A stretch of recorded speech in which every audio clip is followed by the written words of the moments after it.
paz do Senhor Jesus, guerreiros e guerreiras de Cristo. É com muita alegria, com muita satisfação que estou aqui diante de vocês para responder as perguntas que eu fiz dias atrás no grupo. Para quem não viu, não participou da pergunta, né? A pergunta foi: quais são as 3 principais coisas que você acha que precisa mudar na igreja? O que falta na igreja? Né?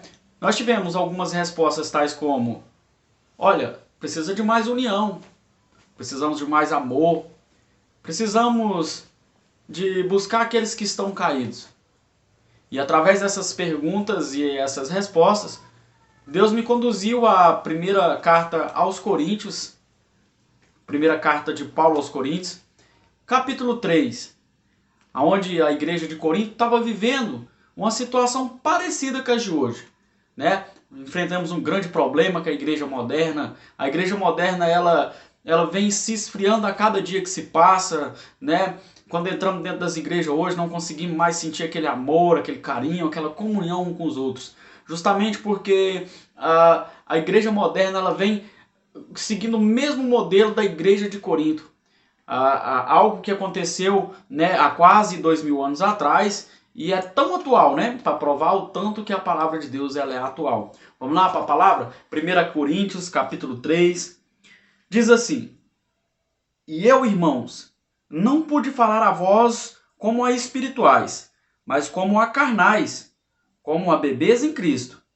Eu alimentei-vos com leite, e não com alimento sólido, porque até agora não fostes capazes de suportar, nem mesmo agora sois capazes, porque ainda sois carnais, pois ainda havendo entre vós inveja, contendas e divisões, não sois carnais e andais como os homens?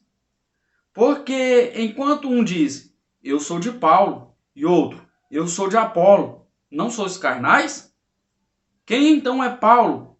E quem é Apolo, senão ministros pelos quais crestes, conforme o Senhor deu a cada homem? Eu tenho plantado, Apolo regado, mas Deus dá o crescimento. Assim então, nem o que planta é alguma coisa, nem o que rega, mas Deus que dá o crescimento.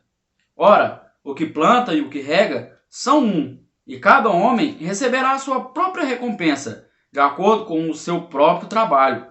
Porque nós somos colaboradores de Deus, vós sois lavoura de Deus, e edifício de Deus, segundo a graça de Deus que me é dada. Como sábio mestre de obras, eu pus a fundação e outro edifica sobre ele. Mas cada homem fique atento como se edifica sobre ele. Porque nenhum homem pode pôr uma fundação além do que já está posto, o qual é Cristo Jesus. Amém? Vou ler somente até aí. Quando Paulo ele escreveu essa carta à igreja de Corinto, né? Provavelmente ele já havia escrito outra carta, né? Atualmente na Bíblia temos 2 cartas de Paulo à igreja de Corinto. Mas pela leitura, pelo que tudo indica, foram 4 cartas escritas por ele. 2 são as que estão nas escrituras e 2 delas se perderam, né? E pelo que tudo indica, esta é a 2ª carta de Paulo aos Coríntios. Mas como a primeira não foi encontrada, né? Então, no cano bíblico ficou sendo a 1 Coríntios a 2ª carta. Pois bem, irmãos, Paulo ele envia essa carta porque ele estava enfrentando um grande problema com a igreja de Corinto. Qual era esse problema, irmão? Era uma divisão muito grande, causada por grandes homens, aliás, homens muito sábios, né? Na verdade não existe homem grande, né? Foi um erro aqui, porque quando se tira a presença de Deus de um homem, ele se torna um nada, né? Existem homens cheios da presença de Deus. Então existiam grandes mestres, né? Homens que sabiam muito sobre a palavra de Deus. E esses homens, eles acabaram causando divisões dentro da igreja. Pela sua sabedoria, as pessoas não seguiam a Cristo. As pessoas seguiam a eles. O que eles falassem era aquilo e pronto. né? Então tínhamos divisão, por exemplo, quando Paulo diz, né, que quem sou eu, né, para vocês tá querendo me idolatrar? Foi o que ele quis dizer, né? Foi eu que morri na cruz do Calvário por vocês? Não foi. Não foi Apolo, né? Aqueles grupos que tinha naquela época são muito parecidos com os de hoje. Por exemplo, os grupos de Paulo, né, os que se diziam seguidores de Paulo, eram aqueles que se achavam os doutores, os que sabiam tudo, aqueles que se achavam dono da verdade. E também tinha o grupo de Apolo, que é aqueles que não estavam nem aí com nada, né? Tinha o grupo de Pedro, que é aquele grupo, poxa, eu sou aquele tradicional, nunca vou mudar, não vou acompanhar nada. E existia o pior deles, irmãos.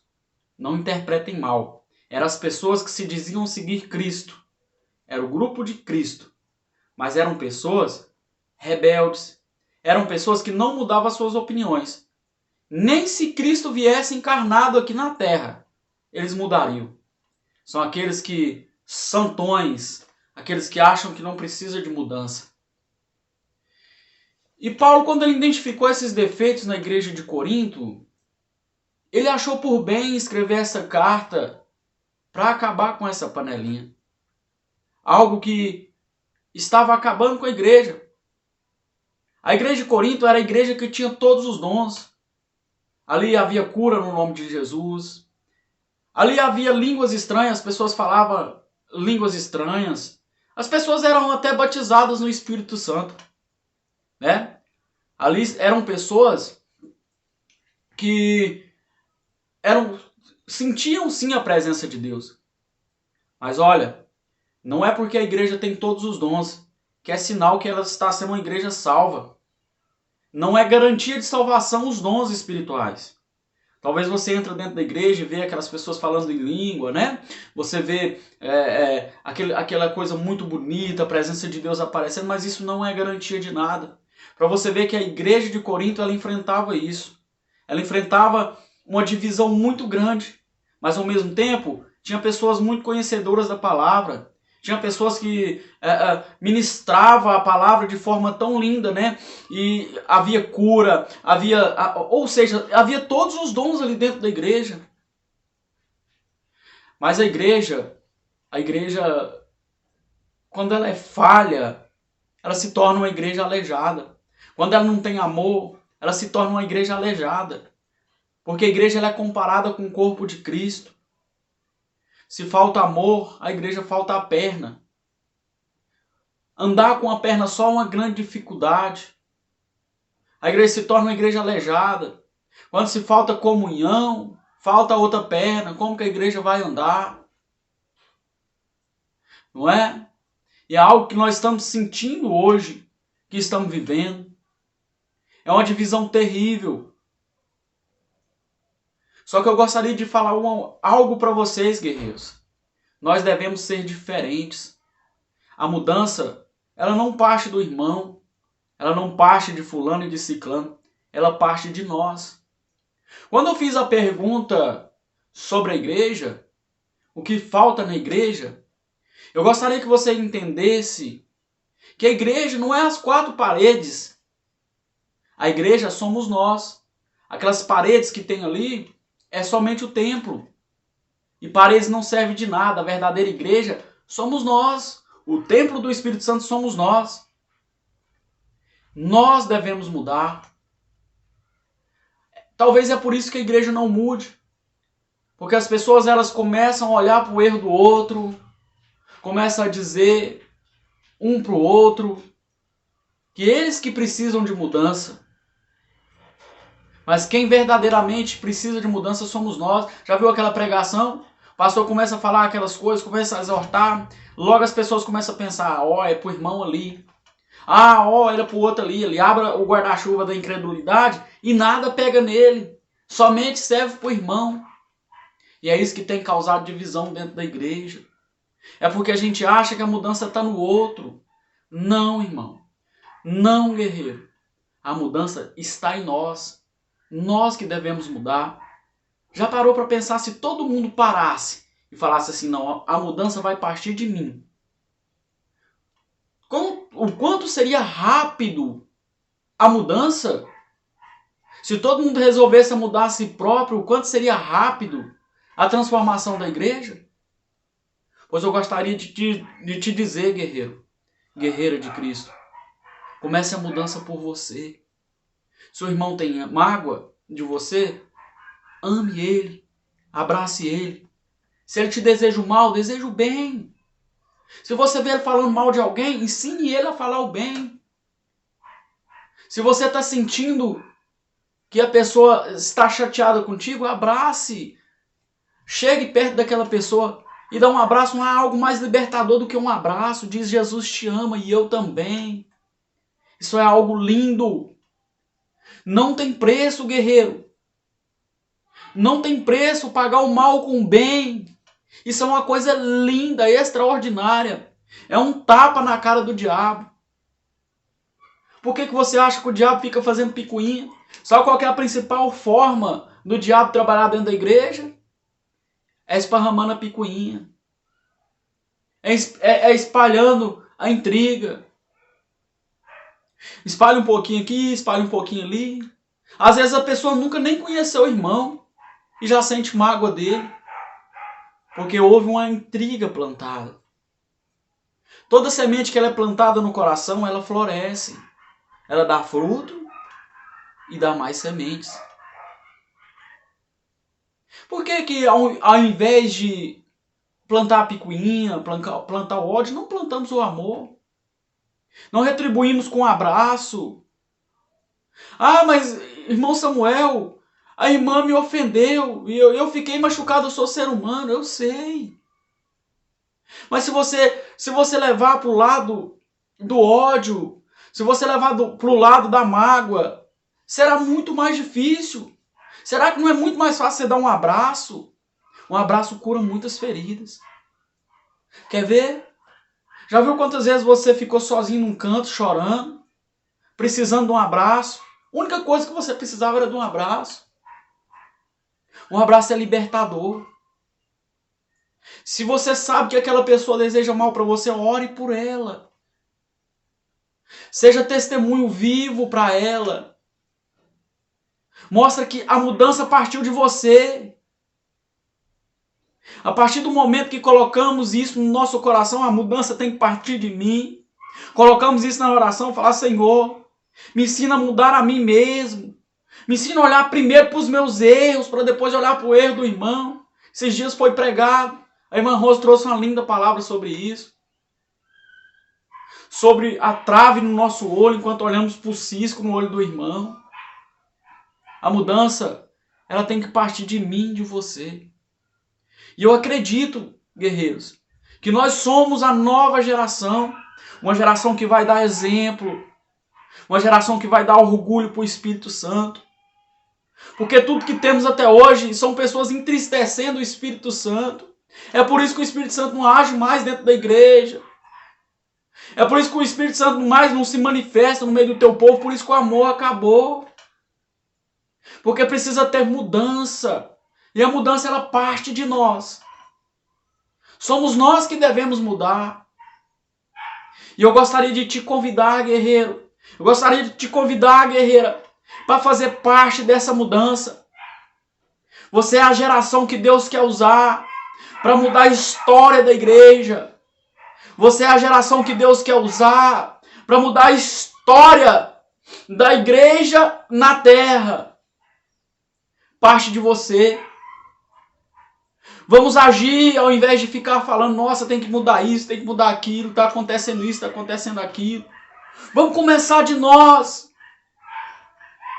Gente, o rastro de um cristão, ele tem que ser igual um rastro de uma lesma. Aonde a lesma passa, aonde fica o caminho dela, fica brilhando. E através desse rastro, muitas pessoas vão te seguir. Gente, o inimigo está preparado, com as mãos prontas para aplaudir a tua queda. O inimigo está astuto, cheio de armadilha, pronto para te fazer desistir. Sabe aquele dia que você acorda mal, com aquela tristeza no coração, aí o diabo aproveita e senta do seu lado. Aí você já está triste, o diabo começa a falar no seu ouvido, olha, você não serve para nada. Ele começa a te dizer, olha, ninguém vai te sentir sua falta se você morrer. Você só dá desgosto. Essa é a principal armadilha do inimigo para te derrubar.